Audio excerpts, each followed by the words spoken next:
我是苏国最受宠的公主。前世我一直以为我与陆锦轩两情相悦，所以当父皇笑着问我想选谁做驸马时，我毫不犹豫地指向了他。可后来林家千金林婉儿死了，陆锦轩便再未展颜。直到那时我才明白，他心中所爱从来都不是我。再后来宫中起火，他为救我独自闯入火海，临死时他只对我说：公主若有来生，别再选我了。他死后，我从望月楼上一跃而下，再睁眼竟回到了御书房。父皇慈爱的声音在耳边响起：婉婉，这3人中，你想让谁做你的驸马？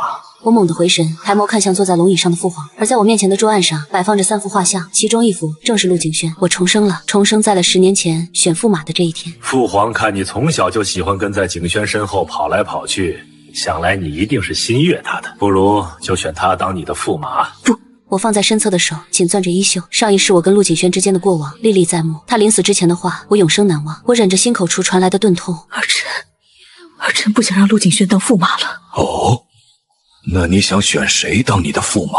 我随手指了一张放在我面前的画像，就他吧。顾青瓷。皇上震惊，语气满是难以置信。尚书府家的小公子，自幼体弱多病，久居家中不曾外出过，你怎会选他？我转头看到画像上玉树临风的男人，微微愣神。尚书府家的小公子叫顾青瓷，是京中有名的病秧子，传言他活不过30岁，上辈子他终身未娶，最后死在了28岁。这一世我嫁给他也好，不会误了别人。婉婉，你真的要嫁给青瓷吗？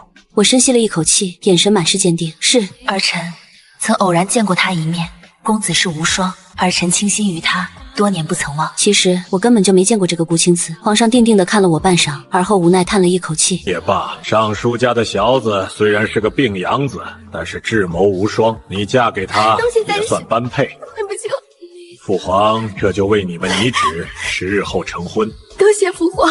等我抱着明黄色的圣旨从御书房里走出来的时候，心下还有些惊魂未定。上一世这道赐婚的圣旨于陆景轩而言只是枷锁，我自以为的恩爱10年，于他来说不过是痛苦的10年折磨。陆景轩，这一世我就成全你死前的心愿，从此以后我们再无关系。我回神后只觉得外面的阳光真刺眼，犹如上一世的那一场大火一般。上一世在我即将被大火吞噬的时候，陆景轩为了救我孤身闯进火海里，他将我一把推出火海，自己却被烧断的横梁隔挡在了火海里。当时他看向我的眉目依旧清冷。公主，如果有来生，你莫要再选我做驸马了。后来陆景轩死了，死在了那场大火里。在他的葬礼上，陆夫人哭得肝肠寸断，她懊悔不已，反反复复地呢喃着：景轩，对不起，都是娘的错。如果娘当时不逼你娶公主为妻，那你是不是就不会死了？其他人也怒视着我，眼底满是恨意。苏婉，景轩救了你4次，可你呢？你除了给他带来麻烦，你还能做什么？为什么你偏偏是公主？为什么你非要嫁给他？直到那一刻，我才突然发现，原来所有人都后悔让陆景轩当驸马了，这其中的人也包括我。等陆景轩的葬礼结束2天后，我身心俱疲，独自爬上了望月楼。陆景轩，重来一次，我不会再选他当驸马了，这样大家都满意。刚出大殿，一道愠怒的声音在我面前响起，打断我的思绪。公主，臣斗胆问一句，公主选了谁做驸马？面前站着的少年正是10年前的陆景轩，他眉目张扬，意气风发，与10年后的他截然不同。我看到这样子的陆景轩，不禁有些恍惚。我强压下心底里的酸涩，眸色复杂地看着他。景轩，你不愿意当我的驸马吗？陆景轩怔愣了一下，似是没想到我会这么问。等他回神后，立马冷声回答：不愿意。我目光定定地看着他，一字一句地问：景轩，你不愿意当我的驸马，是不是因为你心底里喜欢的人是林婉儿，你想娶她为妻，对吗？陆景轩愠怒地盯着我。臣心悦林婉儿，望公主成全。我感觉心里传来密密麻麻的痛，却还是强撑着问了一句：景轩，你知道抗旨不遵的后果是什么吗？臣知道，臣愿意放弃如今的一切，只求与林婉白首不相离。陆景轩这话说的坚决，听在我耳朵里只觉得讽刺至极。原来他竟然愿意为了林婉儿什么都不要，原来他这么爱林婉儿。我神色认真地看着他。圣旨已下，不容违抗。至于本公主的驸马究竟是谁，10日后大婚之时，你自会知晓。陆景轩听到这话，喜怒反笑。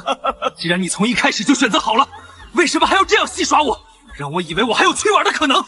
为什么所有人都希望我当你的驸马，就是没有人考虑过我喜不喜欢你？我看到陆景轩眼里的愤怒和嫌恶，感觉心泛起了密密麻麻的疼，像是被千万根针扎进去了一样。没等我开口说话，陆景轩恼恨的声音便再次响起：公主，你我本无情义，你若非要让我当驸马，以后就别怪我们成为一对怨偶。他说完这话，翻身上马，飞驰离去。我看到他离开的背影，只觉得世事无常。其实我爱了陆景轩很多年，从上一世第一次见到陆景轩时，我就爱上他了。上一世陆景轩死后，我独自去过青山寺。我本不信佛，可我真的忘不了陆景轩。世人都说佛度众生，我便想着去找佛度我一回。我去青山寺的时候，有个小沙弥在寺庙门前等待良久，是他引我去见了慧能大师。慧能大师4时早就知道了我要来。施主，我等你多时了。我虔诚地看着他，双手合十。大师，是我来晚了。世人皆说福度重生，我今日前来，想请福度我一回。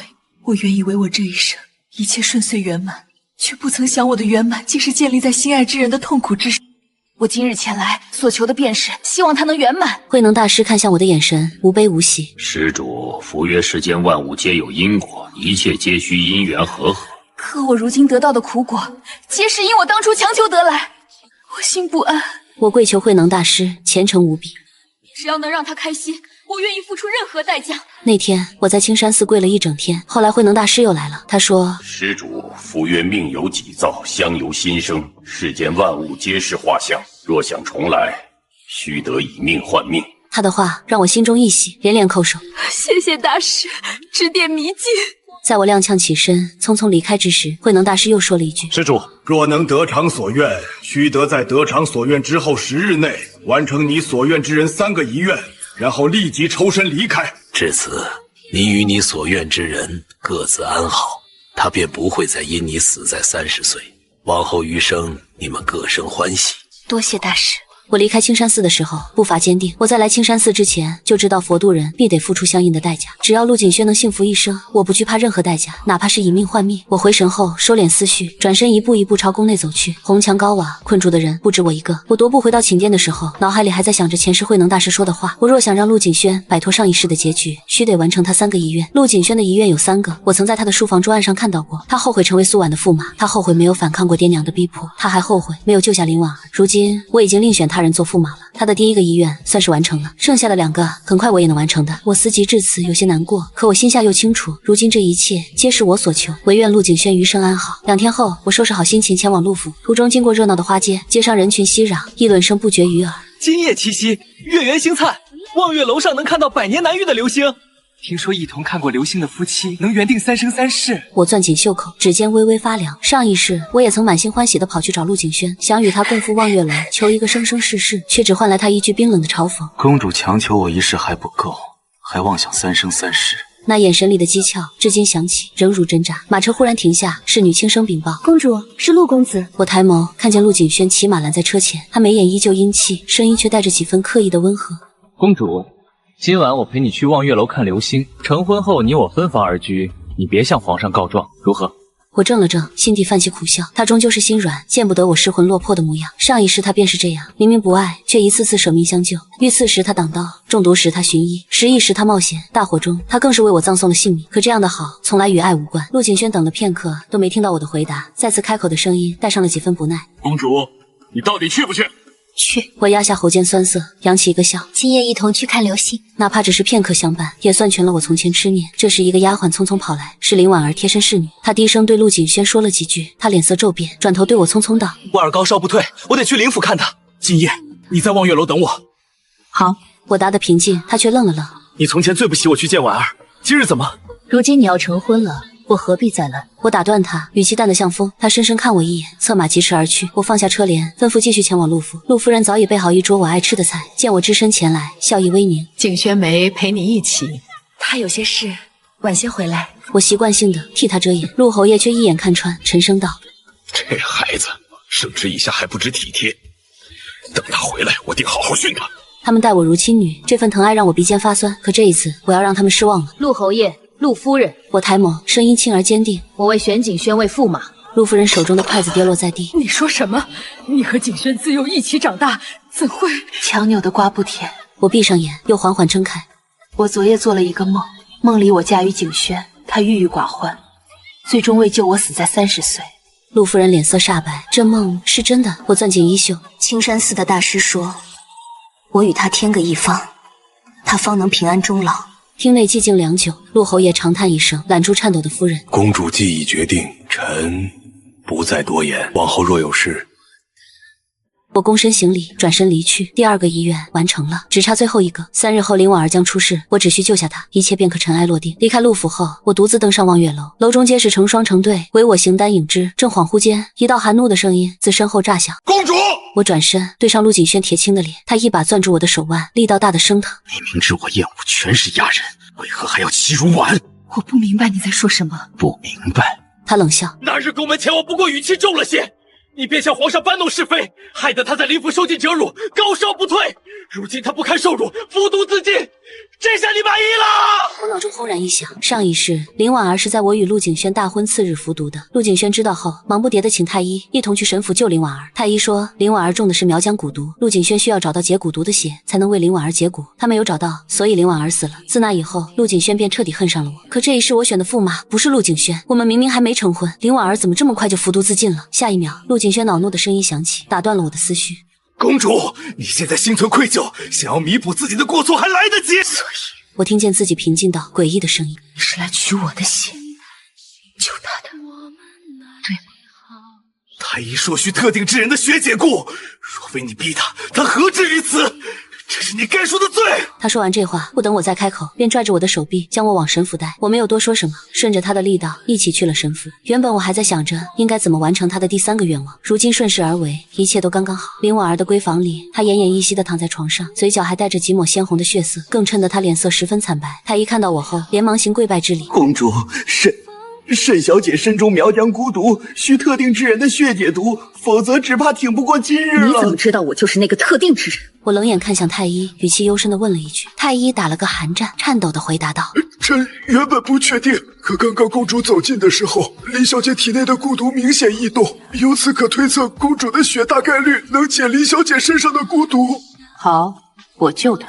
我轻轻挣开他的手，走向早已备好刀碗的木桌，刀刃划过腕间，刺痛鲜明，血珠滴入此碗时，我忽然想起上一世他葬身火海前的话：“公主，若有来生，莫再选我。”我垂下眼，无声低语：“景轩，你的3个遗愿我都完成了，这一世愿你得偿所愿，平安喜乐。”这天后来，我是自己带着贴身侍女回宫的。在我们回去的路上，我在马车上掀开车帘，看到了划过天空的流星，流星真的很美，只可惜我和陆景轩还是没有一起看过流星。时间转瞬即逝，很快就到了我大婚当日，阳光如炬，照耀在汉白玉台阶上，热烈又耀眼，红色的地毯铺陈开来，宛如一朵朵盛开的红牡丹。来观礼的百姓们议论纷纷，今日公主大婚，驸马定是陆家公子陆景轩。公主对他情深多年，肯定会选他当驸马的。没过多久，皇上带着我登上高台，接受万民朝拜。等众人朝拜过后，我目光扫过站在台下的众人，我看到林婉儿了。那人就站在不远处，双眼通红，望向我的眼神满是妒恨，而陆景轩则垂眸站着，面无表情，似是一个无悲无喜的木偶。奉天承运，皇帝诏曰：今乃良辰吉日，则顾青瓷为驸马，即刻完婚，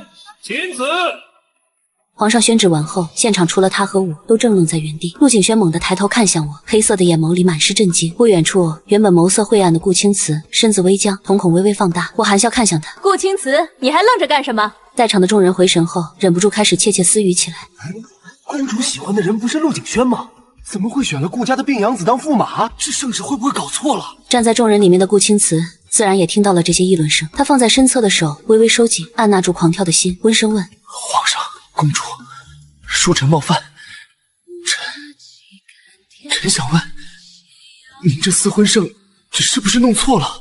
皇上笑着合上手中的圣旨，意味深长地看着他：“朕没有弄错，是婉婉亲口跟朕说，她选你做她的驸马。”顾青瓷眼底的异色一闪而过，他忍不住将疑惑的目光投向我。我迎着他的视线，缓缓勾起红唇，我轻启朱唇，吐字如兰：“怎么，顾公子这是不愿意当本公主的驸马吗？”顾青瓷回神后，连忙躬身行礼：“能得公主青睐，是臣的福气。”他说完这话，在众人的注视下，一步步走上高台。我看到他走近，脸上的笑意更甚了。我伸出手，轻声道：“走吧，本公主的驸马。”顾青瓷看到眼前的纤纤玉手，喉结滚动了一下，随后缓缓伸出手握住。他在触碰到我白皙玉手的那一刻，脸颊像是被烫到了一般，泛起一抹可疑的红晕。我微微侧头，刚好看到了顾青瓷微红的耳尖。不等我再次开口说话，陆景轩难以置信的声音便从高台下传来：“你怎么会选他当你的驸马？我喜欢的人不是他吗？”陆景轩脸色铁青，双眸紧紧盯着站在不远处的我，指尖轻颤。我笑着转头看向他：“陆景轩，是你跟本公主说你心悦他人，望我成全，如今我这不是成全你了吗？”下一秒，高台下站着的林婉儿突然跪地，对着皇上与我的方向磕了好几个响头。臣女多谢公主成全，我与陆公子。他的俏脸上满是激动的神色，他没想到我竟然真的愿意成全他和陆景轩。从此以后，他与陆景轩之间再无阻拦，他肯定能顺顺利利嫁进陆府。陆景轩听到这话，看向我的脸色满是复杂。明明不想当驸马的事情是他开口求我成全的，可不知道为什么，真的听到我要嫁给别人的时候，他只觉得心如刀绞。他紧紧盯着我，想从我脸上看到一丝难过，可没有。我笑得很高兴。陆景轩深吸了一口气，冷眼看着站在高台上的我。多谢公主成全。臣希望公主此后别后悔。他不相信喜欢了他那么多年的我，说不喜欢他就不喜欢他了。我笑着勾了勾唇，朗声说：陆景轩，我们都别后悔，余生各生欢喜。我说完这话，转头看向站在身侧的顾青瓷。驸马，我父皇刚刚说即刻完婚，我们可得抓紧点才是。好。顾青瓷眼眸深邃地看着我，一向苍白的脸上又一次浮现出红晕，一脸郑重地说：公主，既然你选择了臣，那臣此生定不负你。我微微怔愣了一下，明显没想到顾青瓷竟然会这么说。上一世，我坚定不移地选择了陆景轩，得到的是他将近10年的怨怼。如今我选择了一个只寥寥见过几面的人，却得到了如此郑重的许诺。人与人之间还真是不一样。站在高台下的众人看到这一幕，不约而同地拍手叫好。他们依旧震惊于我的选择，震惊我真的选了别人当驸马。2个当事人恍若未觉，就这样牵着手走下高台。皇上站在我们身后，看到我们郎才女貌，高兴地开口说：今日公主驸马大喜，举国同庆。百姓们今年税收减免30%，谢皇上恩典。众人纷纷下跪，大声谢恩。我回头看向父皇，扬起一个大大的笑容，然后转身上了出嫁的轿辇。轿辇缓缓抬起，在众人的簇拥下，朝着公主府而去。我坐在轿辇内，透过掀开的轿帘缝隙，看到了站在人群中的陆景轩。他的脸色依旧不好难看，双眸紧紧盯着我离去的方向。我收回视线，轻轻放下了轿帘。往后余生，我与陆景轩各自安好。轿辇一路颠簸，最后停在了公主府门前。我在喜娘的搀扶下，缓缓走下了轿辇。顾青瓷伸手想要牵我的手，却又怕唐突了我，停在半空中，一时不知道该怎么办。我忍不住轻笑出声，主动将手递到了他的掌心。走吧。顾青瓷身子微微一僵，随后牵起了我的手，一起走进公主府。我们一起走过火盆，跨过马鞍，最后拜堂成亲。礼成之后，我被送入了洞房。我顶着红盖头坐在喜床上，听着外面热闹的喧哗声，心中却是一片平静。不知道过了多久，房门被人轻轻推开，顾青瓷身着红衣，头戴金冠，缓缓走了进来。他走到我面前，微微躬身行礼，声音温和地说：公主，臣来了。双姑姑连忙丫鬟走上前，丫鬟手里端着一个托盘，上面放着一杆喜秤。请驸马爷挑盖头。顾青瓷转头看向双姑姑，先对她行了个礼。今日我和公主大婚，辛苦姑姑了。双姑姑是太后的陪嫁，自小看着我长大，她笑着说：公主是我看着长大的，希望往后驸马能真心善待她。青瓷定不会辜负公主。顾青瓷说完这话，伸手拿起放在托盘上的喜秤，抬手轻轻一挑，便揭开了我的红盖头。红烛烧得正旺，在暖色的烛光下，更衬得我明艳动人。顾青瓷喉结滚动了一下，沙哑着嗓音说：公主，你今天真美。我的脸一下子就红了。双姑姑笑着带着丫鬟退出去，还贴心地关好了门。很快，顾青瓷便端来了早已放在桌上的合卺酒。公主，臣此生定不负你。我笑着与她饮下合卺酒，而后对她眨了眨眼。你要是对我不好，那我便休了你。臣答应公主。前厅的宾客们觥筹交错，欢声笑语，好不热闹。陆景轩坐在众人中间，只觉得如坐针毡。明明现在发生的一切都是我期盼的，可不知道为什么，真的看到她嫁给别人，我感觉自己的心跟着空了一块。他失魂落魄地离开，全然不顾跟在身后轻声唤他的林婉儿。林婉儿快步追上他后，含羞带怯地问：景轩，公主如今已另嫁他人，那我们是不是也该定下婚事了？陆景轩侧目，看到心上人面颊泛红的模样，勉强扯出一抹笑容。婉儿，过2天我便跟母亲说一下我们的婚事，免得迟则生变。林婉儿听到这话，羞涩地点了点头。这天后来，林婉儿在林府等了3天，都没等到陆景轩上门提亲，而陆景轩同样也在陆家等了3天，都没等到我。他以为我会后悔，会再回头找他的，可我没有。他等了许久，只等来公主和驸马恩爱不相离的消息。3日后，他终于再也按捺不住自己的心，在我看完太后出宫后，拦下了我的马车。坐在马车内的我，在听到陆景轩来拦马车的时候，心下微惊。我并未掀起帘子，隔着马车温声问：陆公子，你今日前来，所谓何事？陆公子。陆景轩震惊于我对自己的称呼，面上却没有表现出来分毫。公主，如果你现在后悔的话，大可以直接向我言明。我听到这话，只觉得莫名其妙。我都已经跟顾青瓷完婚了，怎么陆景轩还觉得我会后悔？这人莫不是疯了？不等我开口说话，坐在我旁边的顾青瓷便捂着胸口开始咳嗽。我瞬间便转移了注意力，一脸关切地看向坐在身侧的男人。青瓷，你怎么样？要不要请太医回府看看？不用。顾青瓷有气无力地摆了摆手，眸色晦暗地看向车帘的方向。陆公子，你当接拦下公主和本驸马的马车，便是为了说这些。陆景轩身子微微一震，没想到马车内还坐着顾青瓷。他抿了抿唇，哑着嗓子说：“公主，臣有些问题想单独问问你。”我听到这话，秀眉微蹙。为什么？问我后不后悔选顾青瓷当驸马吗？事到如今，他问这些有什么用？陆公子，本公主同你无话可说。另外，你我之间已再无关系。下次见到本公主和驸马，记得行礼，免得外人说你陆家没规矩。我说这话的声音虽然很淡漠，却带着不容忽视的威严。陆景轩的脸色瞬间变得很难看，放在身侧的手紧紧攥着。从前我从不在意这些规矩礼仪，现如今我这是要彻底划清我们之间的界限了。他定定地看着马车好一会儿后，才哑声说：“公主，是臣唐突了。”说完这话，他对着马车行了个礼，刚要转身离开，又突然回头说了一句：“公主，臣准备于3日后向林府提亲，求娶林小姐，届时还望公主赏脸。”陆景轩说完这话，不再停顿，快步离开。我闻言微微怔愣了一下，就只这一下，便惹得坐在我身侧的男人不悦了。公主，可是还放不下陆景轩？我回神后，看到顾青瓷微沉的脸，顿时失笑。没有。顾青瓷定定地望着我，像是透过我的眼睛在看我的心一般。那公主刚刚在想什么？不会是想着3日后去林府抢亲吧？他面上问得风轻云淡的，可实际上放在身侧的手早已攥紧。他好不容易才娶到我，可不愿意就这样放我离开。我转头，目光柔和地看着他。青瓷，我既然嫁给你了，就不会做出背叛你的事情来。至于陆景轩，我倒是想看看他和林婉儿最后会不会白头偕老。顾青瓷垂眸，用力咳嗽了几下，我的注意力瞬间就转移到他身上。你怎么样了？怎么好好的又咳嗽了？无事。顾青瓷嗡声吐出2个字后，伸手抓住我的手。公主，臣本不敢笑想你，是你自己选了我做驸马，那便得对我负责。我一边给他拍背顺气，一边不由得放低声音轻哄着：“好，本公主会对你负责的。”坐在我身侧的男人微微勾唇，借机靠近我耳边：“公主，臣心悦你。”他温热的呼吸喷洒在我脸上，让我有些发愣。顾青瓷生得很好看，说一句翩翩君子，温润如玉也不为过。可偏偏就是这样的人，此刻正用一双湿漉漉的眼眸看着我，就好像是一只单纯的小白兔一般。我回神后，脸颊上染上了一抹红晕，我微微别过脸，想要掩饰自己的失态。你今日怎么这般会说话？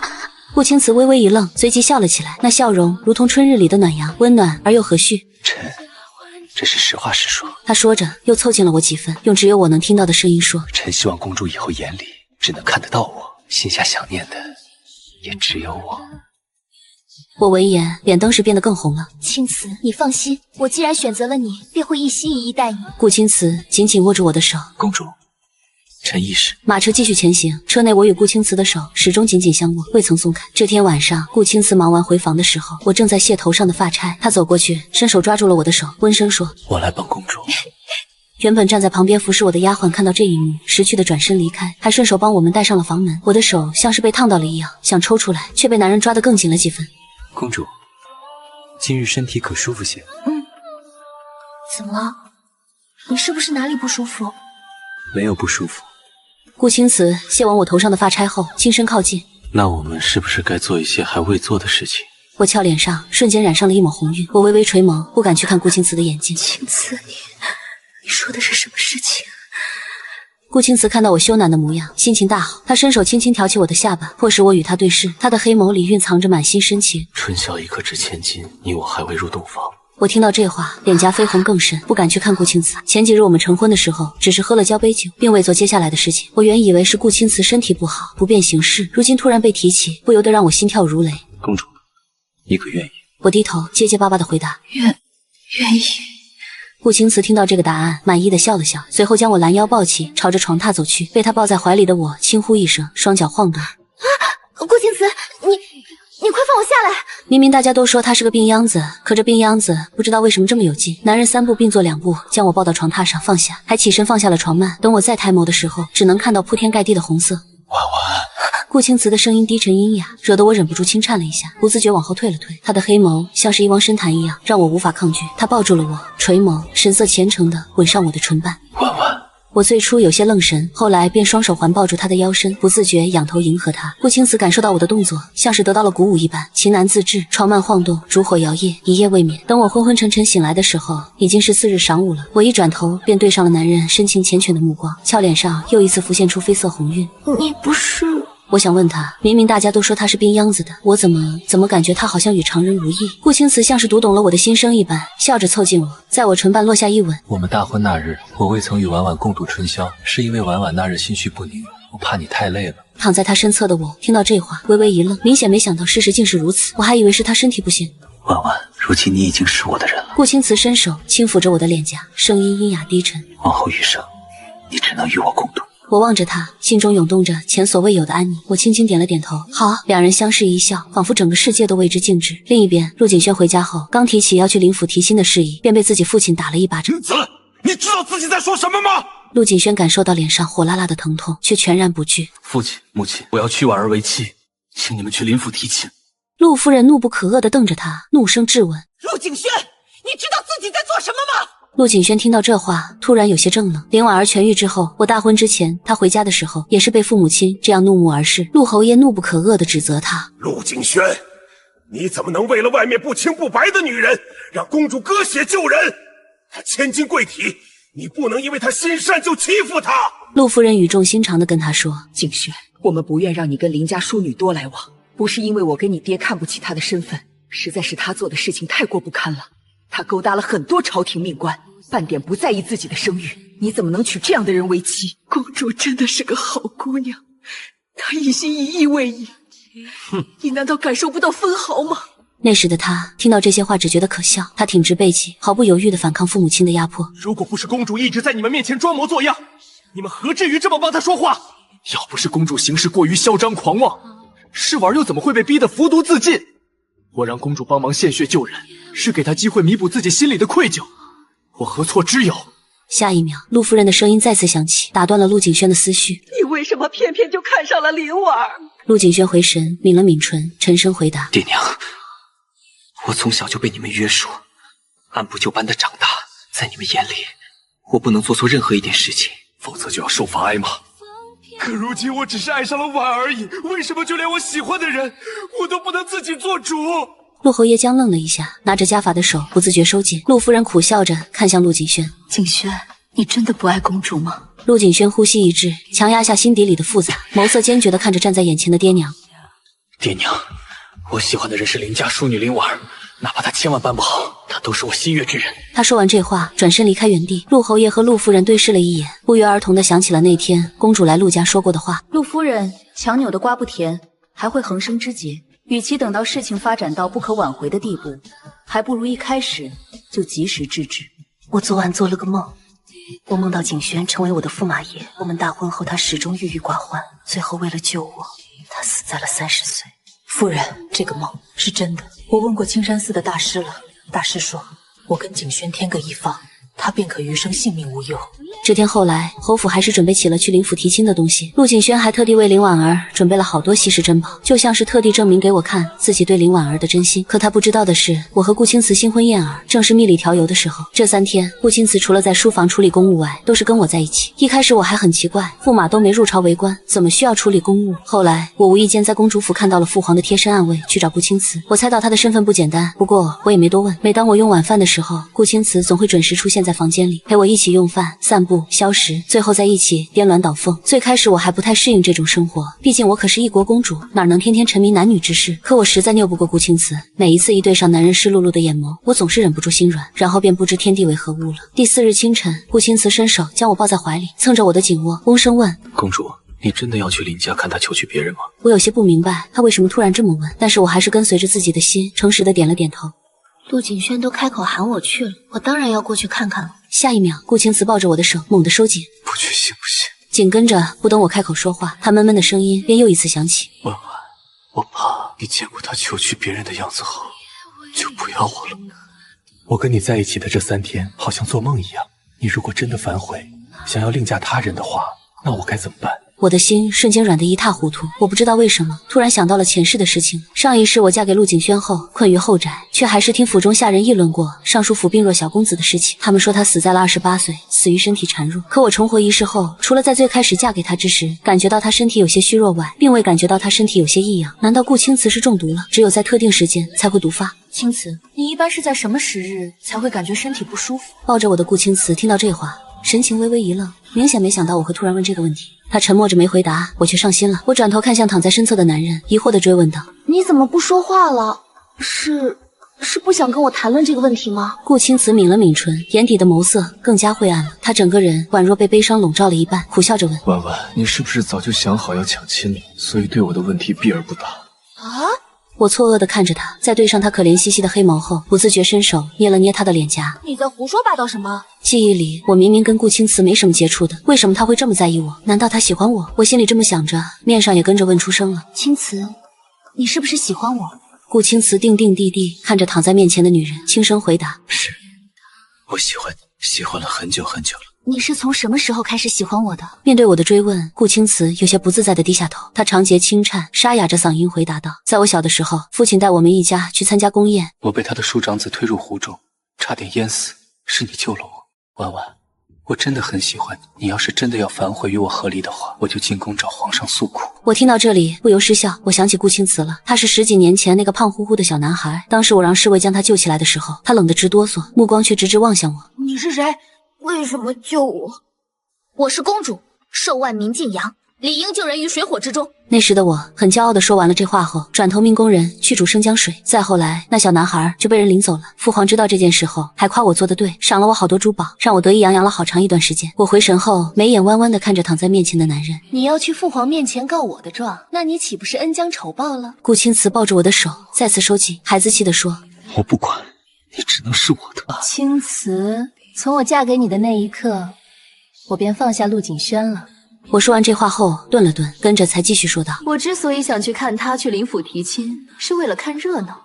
林婉儿她不是什么好人，我想看看他们这样两心相许的人会走到哪一步，也是为了给上一世的我一个答案。我真的想知道，如果我没有选择陆景轩，他跟林婉儿会是什么样的结局。我伸手轻轻扶上顾青瓷的大手，再次出口的嗓音明显放柔了几分。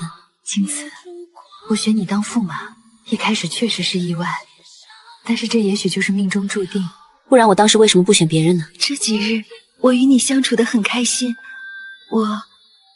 我应当也是喜欢你的。不然也不会看到他那样，我就心跳如雷。我想到昨晚发生的事情，羞涩地垂下脑袋，脸颊再次泛起可疑的红晕。顾青瓷听到我这番话，心下满是震撼。他从未想过有一天竟然能从心悦之人嘴巴里听到这么驰骋的话。从我幼时将他从冰湖中救起来的时候，他便记住了我。再后来，他一入宫就下意识地搜寻我的身影，只可惜大多时候都败兴而归。随着慢慢长大，我喜欢陆景轩的谣言越传越广，甚至他还亲眼见过我千里迢迢去为陆景轩寻他喜欢的东西。慢慢的，他便明白我喜欢的人是陆景轩，我以后的驸马应当也只会是他。我大婚那日，他原本是想称病不去的，可偏偏他就是想再看看我，看看当新娘子的我有多美。谁能想到，他就是在那一天娶到了我。顾青瓷娶到我之后，他无比庆幸自己那天去观礼了。他低头在我额上落下一吻，温声说：婉婉，我们的日子还很长，你以后一定会很喜欢我的。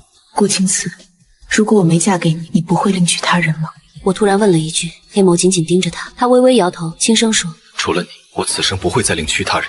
如果我这一生娶不到你，我便只听皇命，为国效忠。我听到这话，身子微微一僵，难怪顾青瓷上一世终生未娶，原来他一早就做好了打算。他上一世英年早逝的事情，难道跟受命于父皇有关？青瓷，现在可以告诉我，你一般是在什么时日才会感觉身体不舒服了吗？我并未得病。顾青瓷附在我耳边，轻声低语：我是父皇的人，装病是为了方便出门巡查民情，方便父皇了解真实的民生。我不自觉瞪大的眼睛，心下跟着一紧。所以他上一世病逝于28岁，很可能是因为被人劫杀。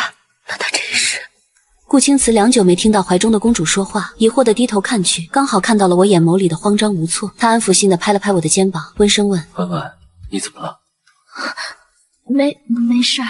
我强压下心里的不安，笑着说：时辰不早了，该晨起了。顾青瓷也没多问，轻轻点了点头，便拉着我一起起来。等我们二人相携出门的时候，京城早已广泛流传陆侯爷家的公子去林府求娶庶女的事情，百姓们纷纷惊叹于陆景轩对林婉儿的用情至深。从陆家到林家数不清的马车上，皆是他为他亲手备下的聘礼。这些聘礼送到林府的时候，就连林婉儿都震惊了。她只是林府的一个庶女而已，自幼亲生母亲便难产过世，辛苦在继母手下讨生活。原以为出嫁也是中规中矩的出嫁，没想到陆景轩竟然如此重视她。林婉儿躲在待客厅屏风后面，偷听着陆侯爷一家3人与父亲和继母的谈话。他的继母本是抠搜之人，原本为他准备的嫁妆并不多，在见到陆家送来了那么多聘礼后，连忙又给他加了一些嫁妆。还有他那一向对他冷言冷语的父亲，也开始声线温和地夸赞起他。他说能得陆侯爷一家厚爱，是小女婉儿的福气。林伯父，我跟婉儿是两情相悦，以后我一定会对她好的。陆景轩面上是一副一本正经的模样，实际上心底里一直在等着我的发作。我喜欢了他很多年，他不相信我说不喜欢就能不喜欢。这些天他故意准备了这么多台聘礼，为的就是激怒我，让我真正意识到自己的心。可直到陆家和林家的议亲接近尾声，他都没有看到我出现。议亲结束后，林婉儿出去见了陆景轩一面，他看到他一副心神不宁的模样，关切地问：景轩，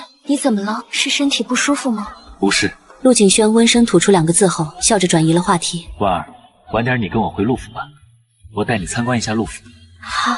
林婉儿红着脸答应了。陆家和林家的婚事定下后，两家的小厮沿路撒铜钱，向所有百姓宣告陆林两家的姻亲关系。陆侯爷和陆夫人回到陆家后，刚想找个地方松口气，就听到下人来禀告：侯爷、夫人、公主和驸马来了。他们跟着门房去待客厅见我和顾青瓷。我在看到陆侯爷和陆夫人的时候，笑着打招呼：陆侯爷、陆夫人，好久不见。公主殿下进来可好？陆侯爷和陆夫人快步走过去，一脸慈爱地看着我。我轻轻点了点头。不等我开口说话，顾青瓷温润的声音便从旁边响起：陆侯爷、陆夫人，我与公主今日前来，是来恭喜贵府与林府的喜事。他说罢，递上了一早就准备好的礼物。陆侯爷双手接过礼物，牵强地扯出了一抹笑容：多谢公主和驸马。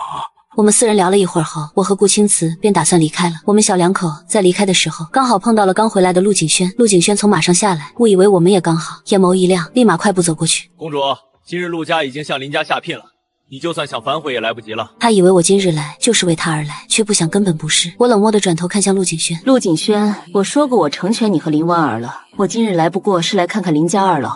请你不要自作多情。陆侯爷尴尬地点了点头，刚要开口怒喝自家儿子，下一秒顾青瓷突然伸手搂住了我的腰。陆公子，我跟公主情比金坚，今日来是为了送上你们的成婚贺礼，祝你们白头偕老，恩爱一生。陆景轩听到这话，微微拧眉。顾青瓷是京城出了名的病秧子，凭他这样的人，凭什么当着众人的面给他难看？就在他心下不悦，刚要开口反驳的时候，林婉儿突然开口接话：那就多谢公主和驸马了。不客气。我淡漠地吐出3个字后，拉着顾青瓷转身离开原地。陆景轩瞳孔微缩，上前一步，刚要开口叫住我，却被林婉儿拉住了手。景轩，你不是说要带我去看看陆府的后花园吗？他紧抿唇瓣，对林婉儿的话仿若未闻，双眸紧紧盯着离去的公主驸马车。直到这一刻，他才清晰地意识到我是真的不要他了。恍然间，陆景轩突然想起我出嫁的前1天发生的事情了。那天林婉儿病愈了，他特地买了我最爱吃的糕点去找我。这一次他见到我的时候，我不再如往日那般开心。我说：景轩，是我自己决定要割血救林姑娘的，你不必担心我。陆景轩抿了抿唇，温声说：那日请你去救她的时候，是我言行不太妥当，对不起。我微微摇头，心眸定定地看着他。景轩，你之前救了我3次，你可曾后悔过？后悔什么？陆景轩不解地问了一句，放在身侧的手不自觉收拢。我眉眼含笑地望着他。你有没有后悔过救我？如果不是我，你跟林姑娘之间应当不会发生这些事情。没有，因为若是换成旁人，我也一样会出手相救的。陆景轩说这话的时候，眉眼间满是平静，就像是在说一件再平常不过的事情一般。我眸色暗了暗，沉默了半晌后，再次轻声问：那年我去城郊青山寺祈福，路遇刺客，你是奋不顾身替我挡刀，救下我。如果换成是旁人，你也会这么做吗？陆景轩回答的声线毫无波澜。站在他面前的我，不甘心地看着他。后来我背负皇后宫嫔妃下毒陷害，昏迷不醒，你深入迷雾里为我请来神医看病，这些事情你……不等我说完，陆景轩便不耐烦地打断了我的话。会，不管那些事情发生在谁身上，我都不会见死不救。就在陆景轩以为我会大吵大闹的时候，我笑着说：陆景轩，谢谢你救了我那么多次，从前都是我太任性了，给你添了这么多麻烦。陆景轩微微怔愣了一下，张嘴刚想说什么，就被一个匆匆赶来的丫鬟打断。公主，双姑姑过来了，说是太后要见你。我马上过去。我说完这话后，在临离开之前，笑容灿烂地看向他。景轩，往后余生，祝你平安无虞，一生顺遂。当时他听到这话后，心下有些不安，却没来得及多说什么，就看到我跟着双姑姑匆匆离开的背影。现在想来，原来那时的我已经是在对他告别了。他指尖轻颤，鼻头有些发酸，直到这一刻，他才意识到原来自己是在意我的。只可惜一切都来不及了。站在旁边的林婉儿等了片刻后，依旧没听到陆景轩说话，妒忌地看了一眼我离开的方向。等他再侧目看向他的时候，又换上了一副单纯无害的模样。你是不是后悔了？陆景轩张嘴想回答的，却怎么也说不出没有二字。最后他强撑着，扯出一抹笑。婉儿，今日府上事多，我没法带你看陆府后花园了，你先回去吧。林婉儿黛眉微蹙，放在袖子里的手用力攥紧，强忍着没再追问。她对着陆锦轩笑得一如往常那般温柔。好，那我先回去了。景轩，你也早点休息，我们改日再约。好。陆锦轩低声应了一声，失魂落魄的朝府内走去。林婉儿一步三回头的朝自家马车走去，直至他上马车，陆锦轩都不曾回头看他一眼。他咬紧牙关，眼眸里满是怨恨的神情。这天晚上，陆侯爷和陆夫人等着陆锦轩一起吃晚饭，等了很久都没等到他。他们召来下人问过后才知道，原来陆锦轩一个人躲在房间里喝闷酒。陆夫人推开陆锦轩的房门，一走进去就闻到了满屋的酒气。靠在墙角的男人双眸通红的看向来人，沙哑着嗓音喊了一声娘。陆夫人一下子就红了眼眶，哽咽的问：景轩，你这是在做什么？娘，我后悔了，怎么办？陆锦轩眼眶湿润的看着陆夫人，张嘴还想说什么，却再也发不出任何声音。陆夫人心疼的走过去，将他拥入怀中。景轩，来不及了，公主和顾青瓷的婚事是皇上亲口宣读的圣旨，万事已经不能再回头了。陆锦轩苦涩的闭上眼睛，两行清泪无声的落下。他爱我的，爱到可以不顾生死，可他发现的太晚了。他从小到大一直在爹娘的方寸中长大，他就是不想再顺着他们的心意去娶妻，想做一回自己的主，可偏偏就这一次让他失去我。陆夫人轻轻拍了拍陆锦轩的后背，温声说：锦轩，公主希望你过得好，她来同我们说过，希望你余生性命无忧，喜乐安康。陆锦轩苦笑了一下，脑海中再次回想起那天我对他说的话。我说：锦轩，往后余生祝你平安无虞，一生顺遂。那天我对他笑得很苦涩，只是彼时的他并未发觉。陆夫人顿了顿，无奈地叹了一口气，恨铁不成钢地说起了林婉儿的事情。景轩，有些事娘一直没告诉你，你以为林婉儿真的是佛苗江孤独自尽的吗？不是吗？陆景轩沙哑着嗓音追问了一句，放在身侧的手微微收紧。陆夫人心疼地摸了摸他的头。林婉儿时不时出入三皇子府，她早就是三皇子的人了。三皇子利用她网罗朝臣，只不过事情做得隐秘，并未被人捅到明面上。早前三皇子妃就发觉了林婉儿的不堪，她善妒，原是想悄悄杀了林婉儿。后来他得知你喜欢林婉儿，怕得罪我们侯府，便不敢下手，怕与我们侯府结缘。在后来公主的婚事传出后，三皇子妃以为你是公主的驸马，不会再管林婉儿了，这才对她下了杀心，安排人给她下了苗疆孤毒。这些事情从始至终都与公主无关，她待你一直都是真心的。陆景轩听到这话，只觉得心如刀绞，他唇角微颤，嗓音阴哑的喃喃：婉儿她怎么可能是这样的人？景轩，娘知道你不想被管，可我跟你爹是真心为你好，又怎会骗你？你要是不信的话，大可以亲自去查证。娘，对不起，都是我太过狂妄自大，都是我的错。陆景轩哭得伤心，陆夫人心疼的一直哄着他。娘跟你说这些事情，不是希望你继续难过的，娘希望你能走出来，过上你自己的生活。站在门口的陆侯爷看到这一幕，无奈地叹了一口气，转身离开。这天晚上，陆景轩也不知道他是怎么睡着的。次日，他醒来后，眼神空洞地看着床幔，缓了好久，才接受了如今发生的这一切。他失神地坐在床边，双手紧紧交握着，指骨因为用力而泛白。许久后，他终于下定了某种决心，猛地站起身，吩咐下人备马，他要去亲自求证有关林婉儿的一切。晌午，陆景轩约了林婉儿在一家常去的酒楼见面。自从林婉儿跟他订婚后，在林府的日子明显好过起来了，头上戴着的发钗都贵重了许多。他满心欢喜地来见陆景轩，却在推开雅间门的时候，不自觉轻颤了一下。不知道为什么，他觉得今天的陆景轩有点恐怖。雅间门刚关上，陆景轩阴沉的声音便随之响起：林婉儿，你为什么要骗我？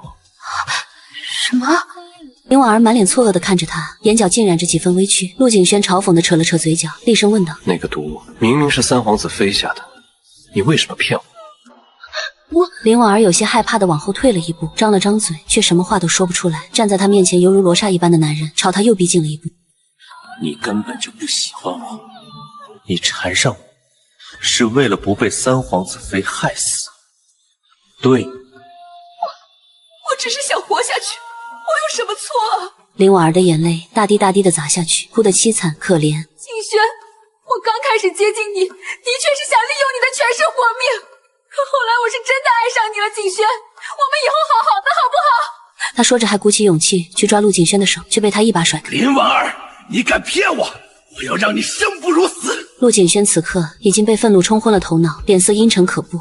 我千不该万不该听信你的鬼话，竟然还伤害了公主！你这样的人根本不配活着！林婉儿感受到了他对自己的杀意，见挣扎没有，满眼嘲讽地看着陆景轩。陆景轩，明明是你自己害了你自己，要不是你觉得处处被侯爷和侯夫人掣肘，想要脱离侯府，又怎么会轻信我的话？你连自己爱谁都不知道，只知道意气用事，还觉得公主跟侯爷他们沆瀣一气，逼迫你娶公主。你这样的人，根本就不配得到公主的爱。给我拖下去！陆锦轩怒目圆睁，冷声低喝道：“林婉儿被2个侍卫带走了，等待她的是生不如死的结局。”他在临走之前崩溃的大喊：“陆锦轩，你沦落到今天这个地步，都是你活该！”站在雅间里的陆锦轩听到这话，身子一晃，重重跌倒在地。是我活该，是我野蛮心瞎，错把榆木当成珍珠，是我亲手将它推给了别人，是我错了。在陆锦轩彻查林婉儿时，顾青瓷凤凰命下江南查案，借求医之名携我离京，3月后归来，我们共骑一马，笑意缱绻。陆锦轩于人群中远远望见，只觉那一幕刺眼至极。他看见我侧手与顾青瓷低语，看见顾青瓷的手护在我腰间，看见我唇边笑意，是他从未见过的舒展安然。心脏像被一只无形的手狠狠攥住，疼得他几乎站立不住。周围百姓的议论声声入耳，公主与驸马当真恩爱，看来真是天赐良缘，每一个字都像针扎在他早已溃不成军的心上。他本该转身离开，脚却像生了根，贪婪地望着那道再也触不到的身影，直到眼眶酸涩，才猛地惊醒，狼狈不堪地逃离那片欢声笑语。回京后，我得知陆锦轩曾冒死求见皇上，恳请收回成命。皇上震怒，斥他视圣旨如儿戏，罚了40军棍。他在府中养伤月余，期间陆林2家婚事作罢，林婉儿也不知所踪。一日御花园中，我偶遇陆锦轩，不过短短数月，他竟清瘦憔悴了许多，往日明亮张扬的眼眸沉寂如深潭，唯有在触及我时，骤然掀起压抑的波澜。他嘴唇微颤，半晌才低声道：“好久不见。”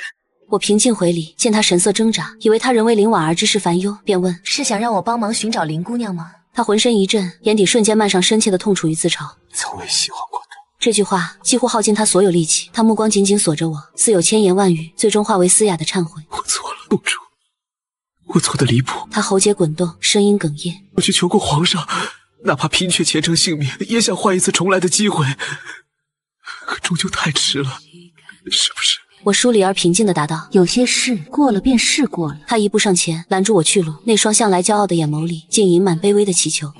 我们真的不能再重新来过吗？我知道我伤你至深，我用余生弥补，好不好？我只求你再看我一眼。我后退一步，清晰而平缓地说道：“我有孕了，是青瓷的孩子。”刹那间，他脸上血色尽退，仿佛全身的力气都被抽空，连指尖都在微微发抖。他张了张嘴，却发不出任何声音，至于满眼破碎的绝望。我静静看着他，心中再无波澜。从前我将依赖当作深爱，一味强求，困住了你，也折磨了自己。你对我也并非爱情，只是醒悟后的愧疚罢了。陆景轩，放手吧，别再来了。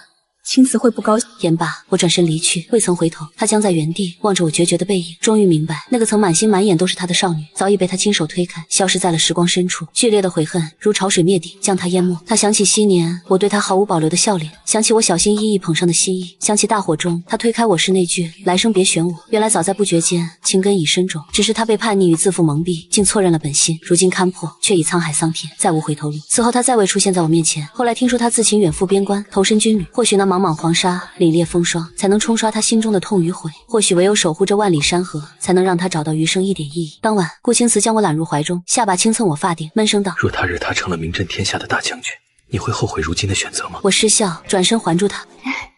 又说傻话，我从未后悔。